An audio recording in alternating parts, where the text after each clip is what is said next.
Paul McCartney will never forget the moment he learned John Lennon was murdered. It was just too crazy. McCartney, 83, wrote in his new oral history book, Wings, The Story of a Band on the Run, about finding out from his manager early in the morning on December 8, 1980, that his former Beatles bandmate was gunned down by Mark David Chapman in New York City. "We just said what everyone said. It was all blurred," McCartney wrote. "It was the same as the Kennedy assassination. The same horrific moment, you know. You couldn't take it in. I still haven't taken it in. I don't want..."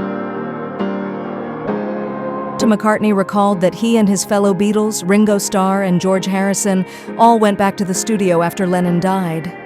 "Nobody could stay home with that news," the Every Night singer said. "We all had to go to work and be with people we knew.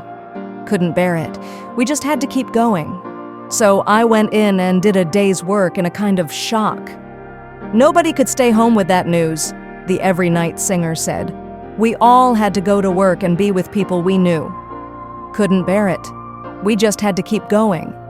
So I went in and did a day's work in a kind of shock."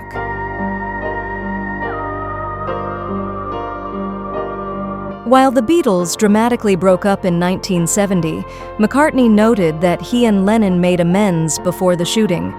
"That is a nice thing, a consoling factor for me, because I do feel it was sad that we never actually sat down and straightened our differences out," said McCartney. "But fortunately for me, the last phone conversation I ever had with him was really great, and we didn't have any kind of blow-up.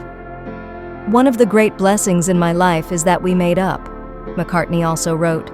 "We'd loved each other all our lives, and we'd had our arguments and we'd called each other names, but it had never got any more serious than two brothers in a family."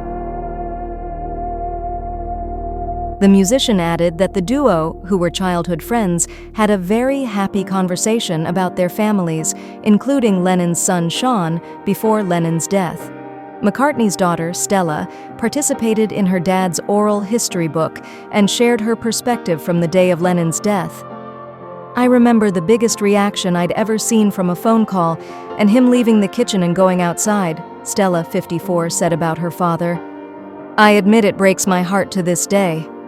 That was truly heartbreaking to see. I've got that footage in my head for my life," she continued.